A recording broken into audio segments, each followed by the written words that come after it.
Welcome everyone. Thank you for coming. Thank you for being with us.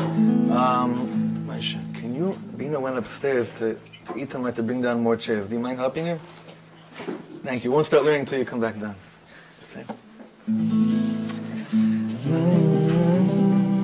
All right, let's sing one more Nigun.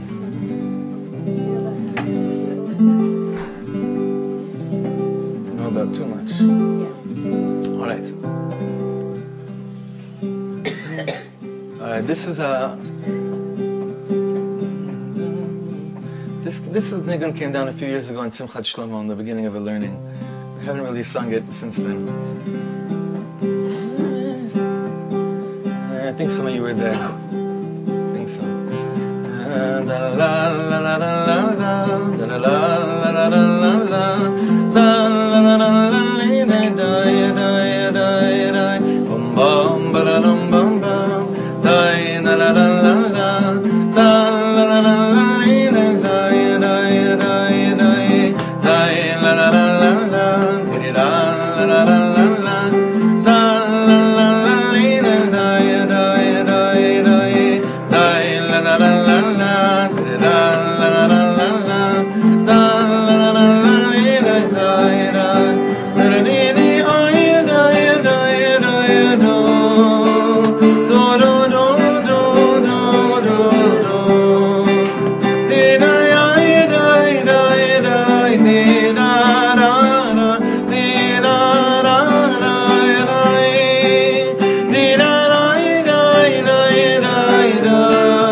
Second part sounds like the 25 other Nigunim, which let's sing it together, okay?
Shikoyach. Shikoyach, everyone. Thank you for joining us. Thank you for the harmony.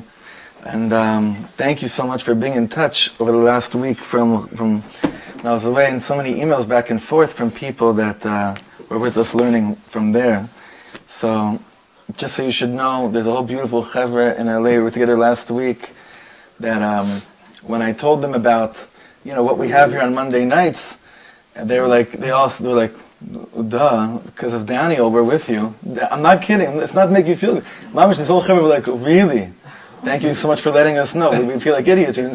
We've been looking, Monday 10:30 in the morning for them is 8:30 for us. Whenever they do, get to it. So anyway, Yishar Koach, Daniel, for making sure this is happening, and Yishar Koach to everyone that's online with us as well. Just once more time, please, Web Yeshiva students, if you could shut off your microphones, that'd be it just make it easier for tonight. All right, here's all. Shalom Aleichem. Wow. Well, first of all, there's 5,000 different hagdamot, different intros for tonight. I just have to, I always wish that this list would just cease to exist, but unfortunately it's been getting a little bit longer, a little bit out of control. Tonight's learning is for the Refuah Shlema, and mention names. If I don't mention them, mention it to yourselves, please. Alter Baruch ben Sarah, Michal Moshe Ze'ev ben Yehudis, Binyamin Nachman Mordechai, Mordechai Binyamin Nachman ben Ilana, Shoshana Ressa bas Ahuva, Shlomo Mendel ben Rachel, and Harav Natan Daniel ben Malka. Tonight's Shiur is also Le'ilui Nishmas, for the elevation memory of Yom Tov Lipa ben Aryeh Leib, Yehuda's great-grandfather, and Moshe's great-grandfather. Tomorrow night's the Yortzeit, and the Shemos should have an eternal aliyah. And for my dear friend Nadir's parents, Miriam bat Eliyahu Zechariah ben Yaakov, and Stewie's Abba Eliezer ben Eliyahu Aryeh. Everyone should have such nachas from what they see when they look down here. When they look down at their children and their grandchildren. Before anything, I have to share with you something interesting that happened. Something very, very interesting that happened last week. Yeah, also very important to a big tzaddik who just died a few hours ago. To Rabbi Meir Schuster, Halav Hashanam. One of the biggest, the founder of the Heritage House, Yishlaim. This is a yid who neshama by neshama, he looked at every, there's a saying of Chazal that kol amatzil nefesh achas, it's like person that saves one soul, it's like he saved all of Am Yisrael. You have certain neshamas that chose to take that Chazal, to take that statement of Chazal, and look at each and every neshama, and say I have the whole world in my hands when I'm just with this one person. And there's a chair here. You're good? You probably fall asleep. And he just passed away. He founded the Heritage House in Yerushalayim, in the Old City. Anyway, and we're friendly with his children and grandchildren, so Reb Meir, Be'ezer Hashem, should have an eternal aliyah in Shemayim. With this crazy stuff going on. A lot going on. I want to share with you something that dafka happened last week. Something that I was saying to the Chevra here on Shabbos, and no one was in the Shiur on Shabbos, right? The Shabbos Shiur here. I was sharing with the Chevra there something very, very, very weird, very, very interesting that happened to me. I was in San Diego last week. Last Sunday night I had a concert in San Diego, and if any of you know San Diego, it's only about 40 or 50 miles north of Mexico, right? If that. Less even, yeah. I think 35 miles. Anyway, so on the way to the concert, I had an incredible Shabbos with the Chevra out there in La Jolla. Such beautiful, big neshamas that made us feel so much at home. It was really special. Very, very special. But anyway, to get to the concert on Sunday, I had to go together with the drummer. I had to go to a music store because the drummer needed maklot, he needed sticks, and I needed a few things for the guitar. And it's so ridiculous how you're in the middle of nowhere. You type in Waze Target, nearest Target, Guitar Center, nearest Guitar Center, anything in the world. I mean, the truth is I didn't try. I was going to try Chabad to see if it would show up the nearest Chabad in ways. It probably does, actually. It's an incredible thing. Like someone once told me, like the crazy era we're living in is that you more or less can't really get physically lost anymore. It's a weird thing. So, wow. I don't know how we could do this. All right, Chevra, those again, if you're on Web Yeshiva, please mute all your. Actually, I can mute it for you. I could actually mute you guys. No, if you could all please mute your microphones. No, because it causes everyone else can hear. Okay, we'll try it now. Don't know if it worked. Ezra, if you can help me and mute everyone's microphone as well, it'd be good. Because I'm getting klunot, I'm getting complaints from other students that it's feedbacking into them. Crazy world. Guy in Poland is bothering someone in Minneapolis. With sugar. Anyway, they sent us to this store about like 2 hours before the show. And on our way, it felt very, very not in Yerushalayim. But like, there's certain areas that you feel like, oh wow, it's a cute little shtetl. Like there was this whole area we ate Shabbos lunch. They call it the shtetl. It's like a nice cul-de-sac area of a bunch of condos, and kind of like a little shtetl Shabbos feel. Then there's like total Mexico feel, like not shtetl. So I was like, okay. Payers have to come out now, big time. Tits more out. You're out here doing your thing. I walk into this guitar store, and it was a shady music store, and obviously everyone started looking at me, right? Of course, people that walk in there with 50 different color hairs, piercing everywhere. That's whatever. But you have some pieces of hair behind your ear. What's wrong with you? That's right.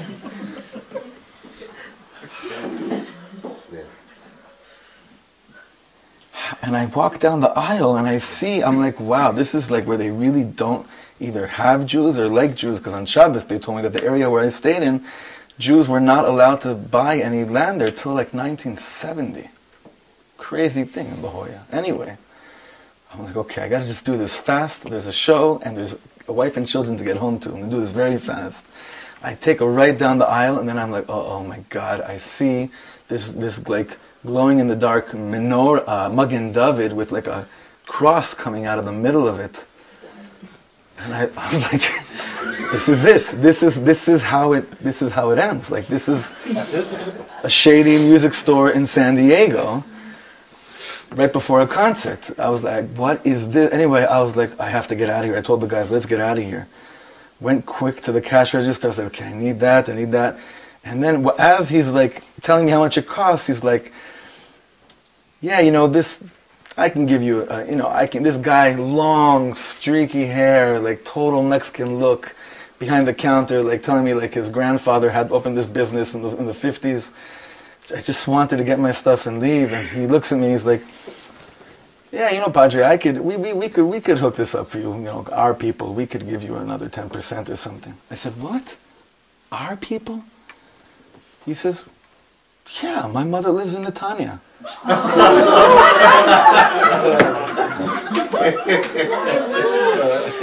No way.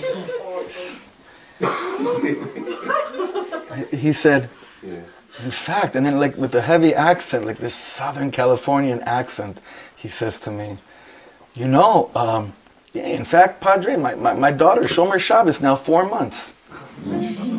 Anyway, I realized like what, and I was saying the Chevra on Shabbos, like it was also the PARSHA of the Egel, of the sin of the golden calf.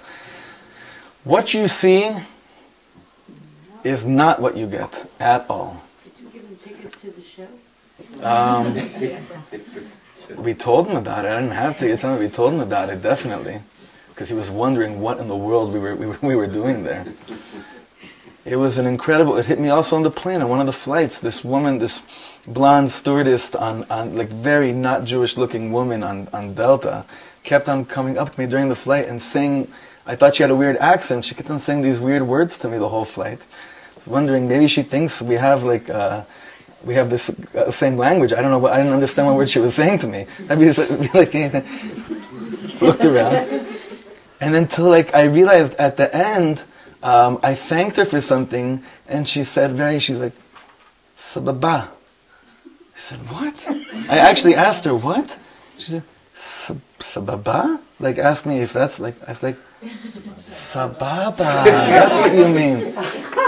She was a year dating an Israeli guy, and she was working on her Hebrew to meet the parents a few months later. The whole trip for me was not at all, it's just not what you get. What you see is not what you, at all. And in that spirit, like Rabbi Shlomo had said when we were learning about the golden calf, those of you who were learning with us last week, he said, if you want to begin to understand the story of Moshe Rabbeinu breaking the luchos, and all that happened with the golden calf, with Aaron HaKohen, and all that happened over there, first of all, rid your mind from any preconceived notions of what you think actually took place with Am Yisrael wanting to bow down to Avodah Zarah, Moshe Rabbeinu getting angry and chucking God's word into the ground. If you can first rid yourself from all those images that we have in our heads since we're little children, then you can begin to understand that what you see is not what you get. And it's like this with every parsha, with everything. However, tonight, I want to briefly discuss something that I know will be a very touchy subject for many people, myself included, but those of you who have learned this before know that the last thing that we talk about here are things that aren't personal. En malasot. Nothing you could do about it. There's no more time to learn about theory when it comes to Torah. There's just no more time anymore. Nothing. There's no time left. So I want to speak about something that actually, it's so funny that you're sitting next to me, something that I struggle with, that I've struggled with for many years, and I can't figure out why I struggle with it. And that is the concept of a minyan. A minyan. You'll see, women, you'll be tied into this in a second. Don't feel excluded at all. This will all come together. I have friends, they cannot daven without a minyan, for whatever the reason is. I remember one time I flew with David Elvishon and Lenny Solomon from Shlakrock. We're flying to New York. And we were about to start, each of us was starting our own tour in different areas. It's very interesting, it was July. This is many years ago, it's like 10 years ago. And I remember that I was thinking to myself, wow, finally I could just find a forest in upstate New York and all that green area and go with my talis and tefillin where no one can see me and just scream out to Hashem, it'd be so great. And Lenny, if you know Lenny from Shlakrock, he's the best in the world. And his ADHD has been the biggest bracha to Am Yisrael for many years. Very, right? So Lenny's like, she's like, Shloim, he calls me Shloim. Shloim, where we hitting 6:30? We landed 6:30, Shachris, Kew Garden Hills. Like, Lenny, I'm finally able to have a real excuse to not daven in a minyan because I'm on the road, I'm traveling. He's like, Shloim, one thing I do, I'm on the road for, I don't know what he said to me, 25 years, whatever it was. My thing is, I never, ever, ever, ever miss a minyan. I know exactly before I travel, and today with apps, find minyans wherever you are all the time. This is pre-apps, pre-iPhones. Always. Then I have chevra, that the hardest thing in the world, from a holy place, is for them to daven with a minyan. Very, very hard for certain people. Coming from a beautiful place. Obviously, there are those who it doesn't matter to them at all, and they're doing their own thing, and everyone should be blessed doing whatever they're doing, as long as everyone feels close to what they're doing in their hearts. You'll see where we're going with all this, Bezrat Hashem. What was the whole inyan? Why do Jews have to pray together? Why are we supposed to daven in a minyan? And why is it that we don't have to learn in a minyan? Right now, if there was 3 of us, we can give a shiur. But if we want to say Kaddish, if we want to daven after we learn, it has to be 10. Why? What's the difference? Why dafka when we learn, you don't have to have a minyan, but when you daven, you're supposed to always have a minyan with you. So this is an incredible thing. If some of you saw the title of the shiur today, I gave a title thinking I was going to go a certain direction, not realizing that the other direction that we're eventually ending up taking is so much more to the point of what the title was. About being a loner, being alone, being lonely. The more people that I see, that I meet in this world, feel that they are the only ones that are going through whatever they're going through. And the only consolation they have in their lives is when they find out that someone else is going through something similar to what they're going through. That's the only consolation. You could be going through the hardest thing of your life, and it's torturous until one nikuda. Until when? When you see someone else that's going through it. It doesn't take away from your pain, but it does something beautiful. Is that the aloneness changes. You're still alone, but someone else is on this ride with you. I'll never forget. I shared it with you once or twice before, but at the Shiva of my dear friend Ari Weiss, Hashem Yikom Damo, from Ranana, I remember at the Shiva, Ruvain and Zahava Gilmore, the parents of Eish Kodesh Gilmore, came to the Shiva in Ranana. They lost their son Eish Kodesh, and they came to the Shiva, and everyone, I was wondering, like, oh, what do they have to do with each other? And there's nothing to do with each other. It's just people that have been through that horrible, devastating thing, Shelo Neda, Lo Aleinu, a million times over. Just their presence in that place doesn't change. It's not like, oh, now I'm consoled. But it changes the level of aloneness, of being alone. Some people are terrified of being alone. Some people are terrified of actually being with people. Some people are alone when they're on stage in front of 2,000 people. And some people feel like they have everything in the world sitting with two friends. The whole concept of feeling alone and being alone is a very relative concept. And we're going to try to understand tonight something very, very chashuv, very important, that has to do with the way you and I deal with our lives today, and the way that we've been dealing with Yiddishkeit for thousands of years. Thousands of years. You know, when you daven, when you pray, well, let's go the other way. When you learn, on what level do you have to connect to the person you're learning with? What do you think? On what level do you have to connect to a person? Probably more intellectually, academically, no? You could say on a soul level we're both into the same Rebbe. You could get away with actually good learning, with connecting to someone intellectually. You could get away with it 100%. Is that the ultimate? Obviously not. Rabbi Shlomo says that when you pray with people, the whole point of a minyan was not, okay, we're 10 people, let's do it. Like, you know, you count people. We have 10, oh, now we could daven. Do you think that's what God had in mind? That it's just a matter of a number of people praying together? Rabbi Shlomo said something that's going to freaked me out, and it's very, very hard to swallow and digest. Maybe not for some of you, but for me it really was. Why? That the point of a minyan, the point of davening together, is that you're supposed to daven with people who long for that which you long for as well. What you cry over, that's what, and you have someone else that cries over that with you, that's who you're supposed to daven with. Now, how do you take that now into the, okay, Hoshea es amecha uvarech, to the countdown, to the 10-man countdown? How do you plug that in? Are we going to be left with any shuls, with any shteblach, with any minyanim, if we actually take that into, like, okay, that's the prerequisite now. Who here has cried over the Churban Beis HaMikdash Hasheni today? Raise your hand. If not, sorry, wait for next, there's a minyan at 8:15, the people that don't really care about that, so wait for it then, right? It's a crazy concept. When you learn, you don't have to cry together with someone over what you're learning. Ultimately, that is the ultimate level of learning. That when you're learning, Rabbi Akiva, learning Abaye and Rava, or you're learning a piece of the Chafetz Chaim on Isser, on the laws of Leshem Hara, and you're both sitting there saying, I want to keep my mouth pure. I want my mouth to be so pure. Let's together figure out how to do this. That's the level of davening within learning. But what did Rabbi Nachman tell us many years ago? That you're kidding yourself if you think you could understand what you learn if you don't run to a forest afterwards and cry and daven over that which you just learned.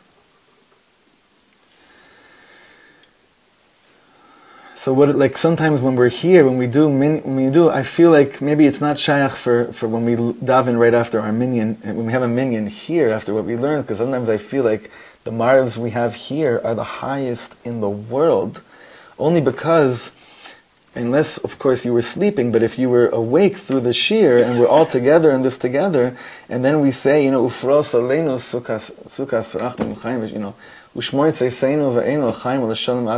guard us, keep us, protect us, based on the Torah that we learned.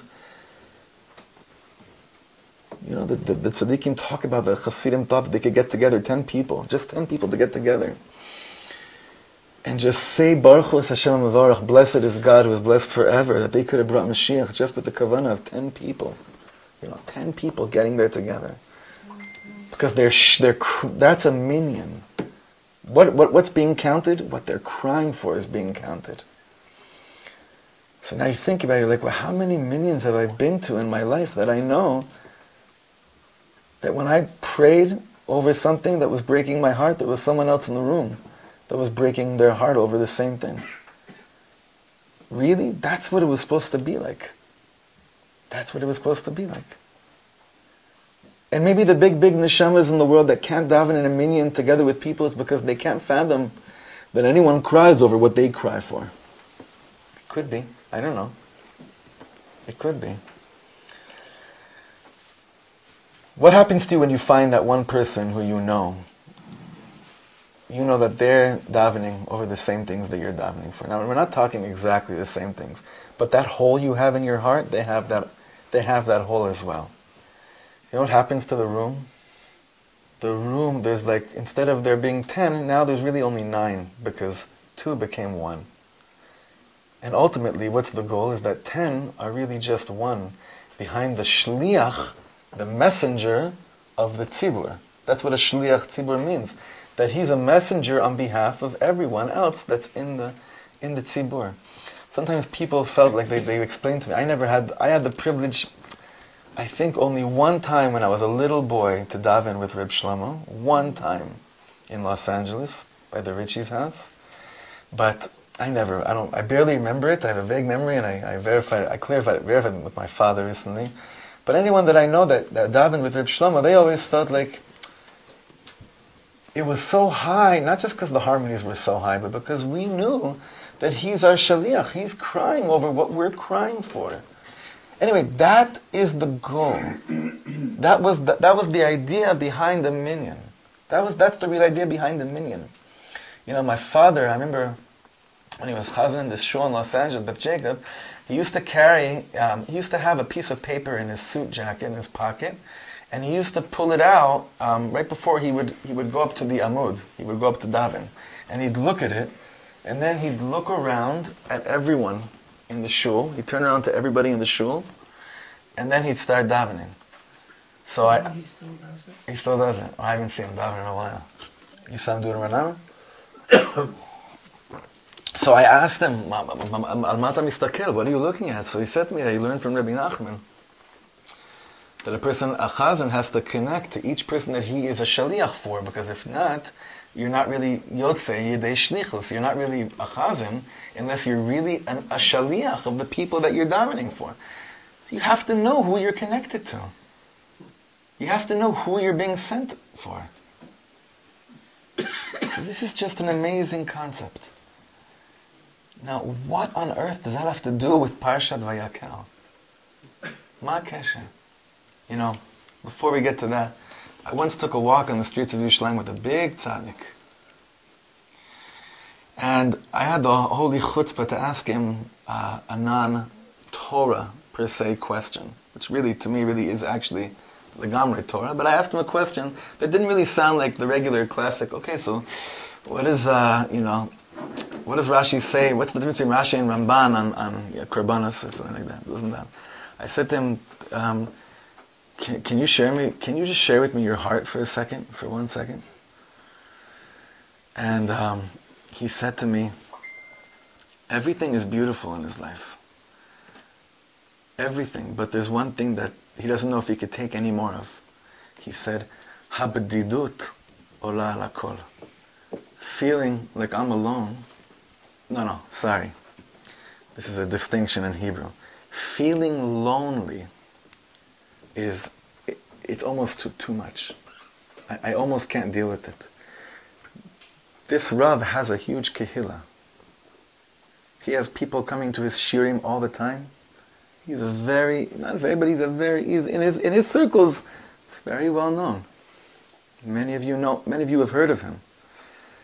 And I said to him, you? I could barely get a second with you. You? He says, I don't know if there's anyone in the world that cries for what I cry for. That's when I understood this concept that we were speaking about tonight. He said, because most people think that they have to cry for that which they don't have. And I bawl every day crying to understand what I have. To understand that which I already have. My children, he said to me. So many people cry because they want children. How many people cry because they should understand who their children really are once they have their children?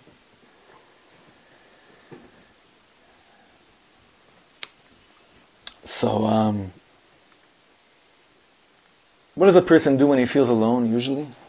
He hides even more. There's even more hiding going on. You know, as I'm talking to you guys right now, I could see that either you fell asleep, or you just can't, or it's too hard to really take this inyan in. It's whatever is, it's good. Sometimes people who fall asleep around, Shlomo said it's good that the malachim around them it's going in deeper than if they'd be awake, But you know that when God had in mind to create human beings, or to create Am Yisrael, the last thing in the world that he thought of when creating them would be that people should hide from each other. That people should hide their weaknesses from each other. That people should hide their vulnerability from each other, being vulnerable from each other. That's like the last thing in the world that God had in mind when he thought of creating a tzibur, people that are together. And remember, tzibur, congregation, stands for tzaddik, tzaddikim, beinonim, v'reshaim. That's what tzibur, that's the culmination of a tzibur. Tzaddikim, Beinonim, and Rishaim. Right? Tzaddikim, like Litvaks, Chabadniks, and Breslovers. Right? Tzaddikim, Beinonim, and Rishaim. Good Purim, guys. It's still Adar. It still is Adar. It still is Adar. But usually, like once we blemish something, once we fail in a certain something, so what happens to us is that we think it's time to hide from God, from people. In Even Shlomo and Chelek Aleph in Breishis, Rabbi Shlomo brings down a beautiful story about I believe it was a cousin of Reb Nassim. Correct me if I'm wrong, whoever knows this story. A cousin of Reb Nassim of Breslov who was a very big merchant, big macher in the town, lost everything. He lost all his money. You know what? I can't believe this is happening right now. This past Shabbos, as I'm saying this is coming back to me. This, not the Shabbos, the Shabbos before, there was someone in the community where I was staying, where when I was introduced to him, they said his last name to me, and I was like, wow, this is amazing. So I'm not going to say the last name because of all the... But when I realized what his last name was, I traced it back that he's a direct grandson of Reb Nassim of Breslov, and he had just found out about it a few months prior. And his story is the same story that I'm about to tell you right now, which is crazy. Crazy. This cousin lost everything. And he decided that he has to keep on running from everything. And till he got to a certain shul in Odessa. I think he met Reb Nassim there. And in Odessa, or maybe he was from Odessa, he met Reb Nassim, whatever the story is. And he told Reb Nassim what happened. He's like, look, I had so much. I was a big veer. I lost it all. Lost my pants. Nothing. I have to hide from everyone. I can't face anybody. Reb Nassim said to him, you're supposed to hide. But you're not supposed to hide from God. You're supposed to hide with God. Now, hiding with Hashem versus hiding from Hashem are two completely different inyanim. Sometimes when people fall so low, They hide in the name of the Torah, which is a very, very dangerous thing. It makes them and the Torah look so small. Hiding with the Torah and with the HaKadosh Baruch Hu is the most incredible thing in the world. Hiding with a friend from everyone else is already the first step. You were big, you were doing your thing, you were known for whatever you're doing for, and whatever happened. And you're able to find one person that you could say, listen, I can't deal with anyone right now, but I need one person that I could hide with. That's already the beginning of your knisa back, not even back to where you were, even above to where you were. Because obviously when we fall, it's only so that we get even higher afterwards. Has to be. So when we sin, until we realize that most people in the world did the same avera as we did, and when we think we're the only ones that did it, we hide from every person in the world. And really, obviously, we're hiding from ourselves, even though we think, I'm not hiding from myself. No, we're mamish hiding from ourselves. But after falling so low, how does a person figure out how to stop hiding? You'll see how this is all connected to everything we said up until now, Be'ezrat Hashem, I hope. This parsha begins, Vayakel. Moshe Rabbeinu gathers everyone together. Vayakel Moshe is called Adat Bnei Yisrael. The Torah uses a very interesting language. Moshe Rabbeinu gathered together the whole Edah, Adat. What does Edah mean? There's a word, specific word for it in English. Edah is a... Flock. What's that? Flock. No, that's Eder, huh? Ethnic group is an Edah. But oh, come on, art school. It's a very simple word. Edah is like a congregation, more or less. Edah. Like a lot of shuls are called Kahal Adat, so and so. It means a congregation. Assembly, yeah, very good, thank you. So, someone turned to me Friday night at the table. They said to me, Art Scroll and Reb Shlomo Carlebach did more for our generation than any other generation of Yiddishkeit. So, thank you for showing us. It is, it's true. So Moshe Rabbeinu, it's Vayakel Moshe, he gathers everyone together. Now again, who's Moshe Rabbeinu? For right now, he is the Shliach Tzibur. If there was ever a Shliach Tzibur that existed in the world, besides my Abba, it's Moshe Rabbeinu. Because Moshe Rabbeinu literally is the Shliach, he is the messenger of the Tzibur. Come on, let me ask you, I need this badly because I haven't not been a chazan since I'm like 17 for Rosh Hashanah Yom Kippur, so I forget what it's like. But I could just imagine showing up at shul, Rosh Hashanah Yom Kippur, having a chazan up there saying that and feeling like, yeah, this guy gets it. He knows what's going on with me. How good that must feel. And even if he doesn't know exactly what's going on with my heart, I trust his nevuah, his chazon, his visions that come down to him while being a chazan, then I'm sure my davening is going the right way. Did a yid have any doubt that Moshe Rabbeinu would plea on their behalf to God? That Moshe Rabbeinu wasn't mechaven, he wasn't mamish saying, I have this yid in mind, I have that yid in mind, I have that yid in mind. That's what it means to gather together in assembly. But why did Moshe Rabbeinu need to gather everyone together? You know what happened after Chet HaEgel? What happens after the sin of the golden calf? Very crazy episode. 3,000 Yidden are slaughtered. Ish el achiv. Moshe Rabbeinu says, Mila Hashem elai. Who is to God, come to me.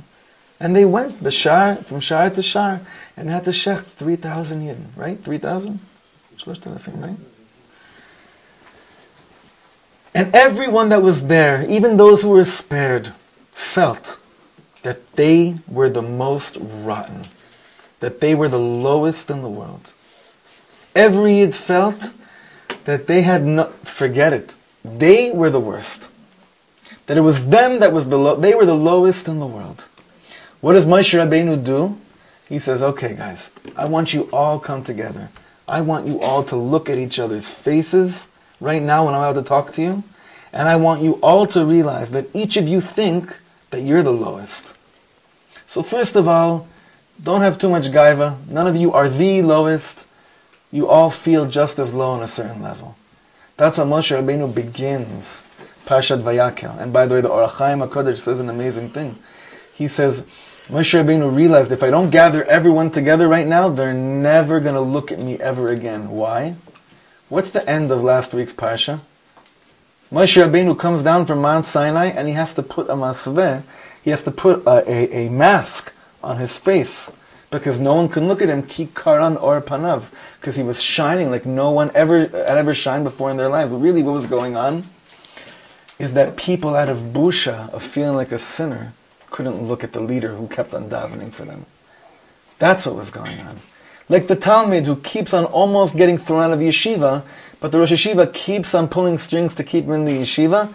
At a certain point, we had 2 or 3 of those guys in Amiftar, like that they couldn't, 2 or 3 every semester, that the rabbis kept on pulling strings to keep him in yeshiva. At a certain point, you can't even look at the person because for them, they're just shining too much to you because you feel so low. You feel so low. What causes people to cleanse themselves from feeling so low? So 2 main answers I want to say right now. 2 main things. One is that everybody knows, and we've said this before, this is no chidush. If you have one chazan that believes in you, if you have one shliach tzibur that you can daven with, if you can daven with one person in the world like a real minyan, that there's someone with you that cries over what you cry for, you already know that you're out of the darkness. You're beginning to get out of the darkness. If you have one person who you know you could daven with, one person, just one person, and I first of all give us all a bracha right now. I want you to think of it very strong in your own lives. Do I have that one person that I could really feel like I'm in a minyan with them? That we really are davening together? Do you have a chazan that you could say, I have a shaliach of my tefillas. I put my faith in this chazan's kavanah when he davens to take my tefillas to the next level. So alavai, alavai, alavai, you should have one of those people. But the Shlomo Rabbi said something so beautiful. I saw it the other day, such a beautiful thing. The Shlomo Rabbi says, the Netivat Shalom says, the term Adat Bnei Yisrael shows up over here, and it shows up somewhere else. The term Adat, there's like an assembly of people, instead of just Bnei Yisrael. Where else does it show up? By Kedoshim. When it talks about being holy, you have the same wording of Adat. Shlomo Rebbe says, what is this inyan of Adat, this assembly? What letters does Adat spell out? If you rearrange the letters, Da'at. Da'at. I'm going to be a big downer right now, and a lot of spiritual practitioners right now, okay? Big downer. One of the things I was inspired by this young chutzpahdik Lubavitcher who starting a whole revolution in Crown Heights, showing Lubavitchers that most of them might be able to memorize prakim of Tanya by heart, but none of them can explain to anyone in normal terms what Seder HaIshtalshelus means, what different concepts in Lubavitch mean, just like on a pshat level. Do you know what causes horrible spiritual confusion? Not when you sin. That's just darkness. It's clear to you that you sinned. It's nothing really too deep. I've got to do tshuva. But what causes spiritual cluttering, spiritual confusion, is when I do things that I might know are holy, but I have absolutely no idea what I'm really doing. Now, I don't want to begin to discourage anyone from stopping to do things that they took on. Chas v'chalila. I want to encourage everyone to take on things, but you know what taking on means? Da'at. Da'at. Chochma, bina, da'at. Let's just, on a basic level, to understand what da'at means. You know, Rav Steinsaltz said it very beautifully. There's the three levels. There's chokhmah, which he says is like a flash of lightning, like, wow, I see something in my life. Bina, which is a very nice word, very nice name. Bina is starting to contemplate over that, what is this really saying to me? Why did I have to see what I saw? Why did I have to hear what I just heard? Da'at is understanding how to utilize that in my life. How to know, how to take what Hashem put on my plate and establish something with it. That's Da'at. Rabbi Nachman says, we learned this last week in Los Angeles, Rabbi Nachman says to have real Rahmanis on somebody, to really have compassion and mercy on someone, is not to say, oh, Nebuch, really, I could really tell you what you need to do, but it's too hard for you. I'm just going to come and stroke your hair, it'll be okay. That's not real Rahmanis. That's like the outer chamber of Rahmanis, of having pity, or having compassion. Real Rahmanut on somebody is instilling within them Da'at. Taking somebody and asking them, listen, I love you, but do you understand anything that you're doing? Do you know why you're doing what you're doing? Let's really freak out right now. Does anyone know why they came here tonight? I don't want any answer. I want you to think about it and tell me next week. And if you're not here, I'll understand the answer. You know what Moshe Rabbeinu wanted to do? Vayakel Moshe et kol adat b'nei Yisrael. He said, you guys are spiritually confused.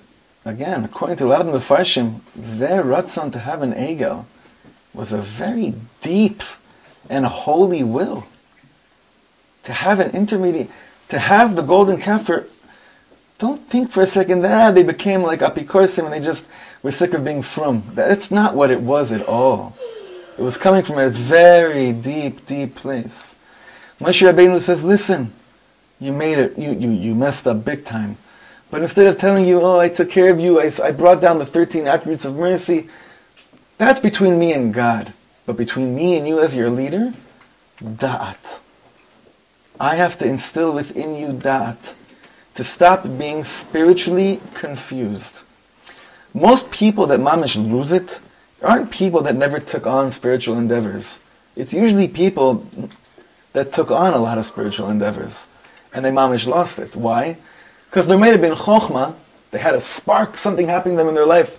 Wow, gotta go there, gotta take on this.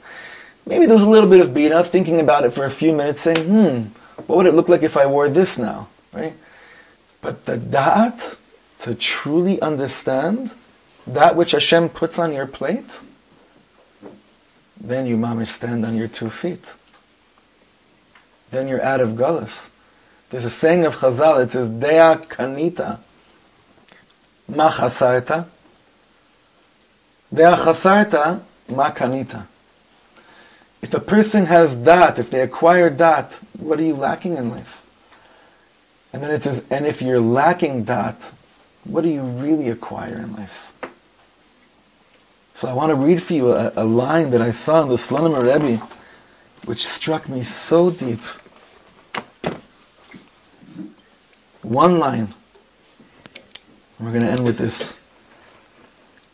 Mekor HaKedusha hu behirut hadat. The source of being holy is not jumping in a mikvah 51,000 times every other Tuesday night in March, because that's what you've had a spark of doing. Maybe it is, but it's knowing why you're doing what you're doing. Behirut hadat. The clarity of knowledge is the source of holiness.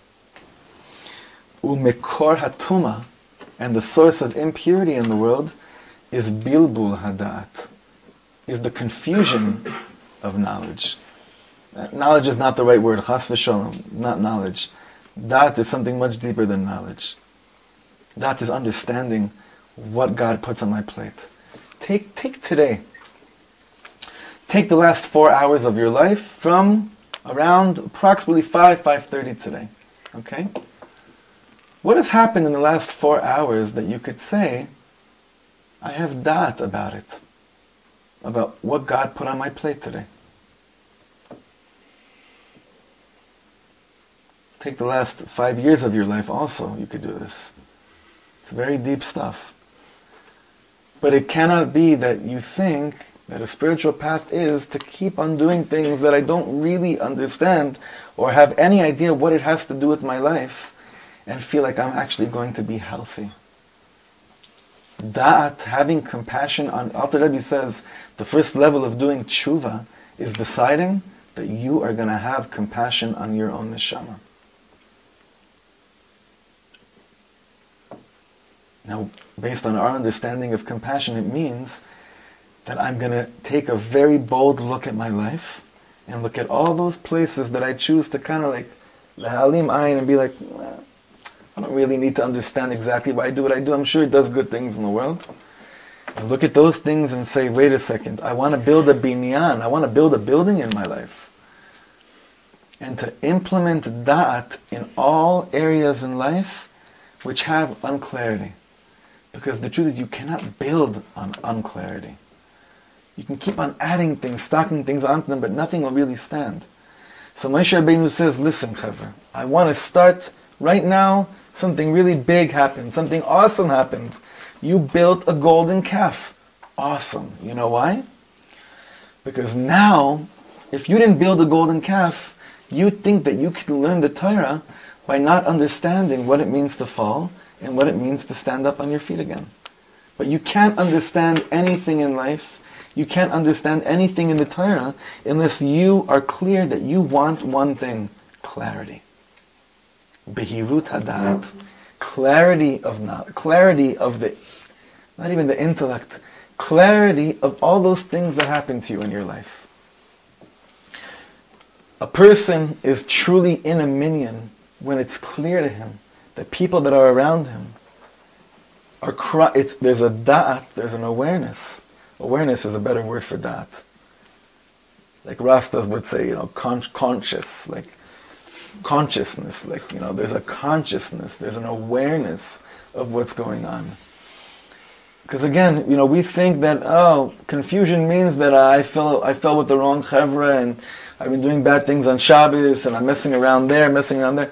That's not really real darkness, because we know that's simple tshuva to get out of that stuff. It's much harder to get out of spiritual confusion. Much, much harder. Because for that, you mamish need da'at. There was never a time in the history of the Jewish people where people weren't spiritually confused like after building the golden calf. Remember, who built the golden calf? Aaron HaKohen. Does it get more confusing than that? Does it get more confusing than that? So like I once heard David Al-Vashalim speaking about, and I saw he says it here also, Balak and Bilam were the ones that brought the utmost confusion to the world. To Jewish people, like talking donkeys, like Russia opening up his mouth saying brachas, what's going on over here? Balak and Bilam, I heard him say, the Talmud Rebbe said, Balak and Bilam spell out the words bilbul amok, deep, deep confusion. Deep confusion. Bilbul amok are the letters Balak and Bilam. We need leaders today. Not who can tell us, listen, take this holy pill, run away from everyone, and realize save your own soul. We need leaders today that look us straight in the eye and tell us, listen, just look at one mitzvah that you've been doing your whole life and ask yourself honestly, do I have da'at in this mitzvah?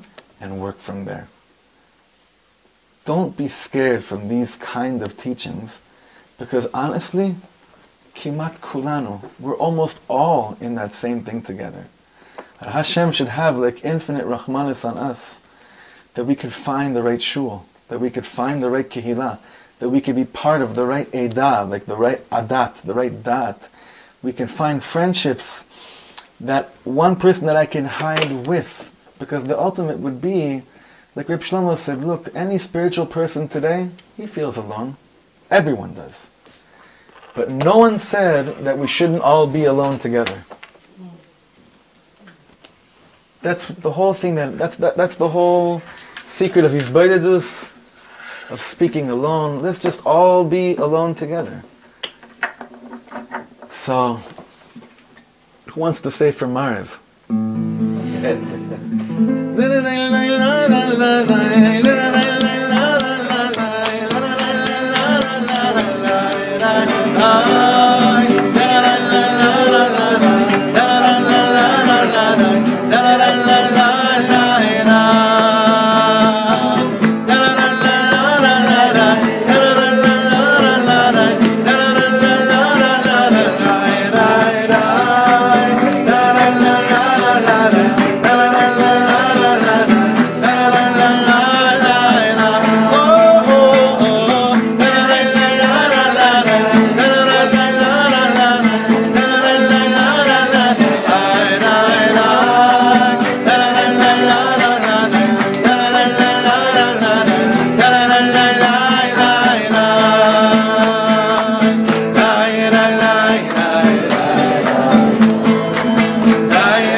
Everyone, thank you for coming.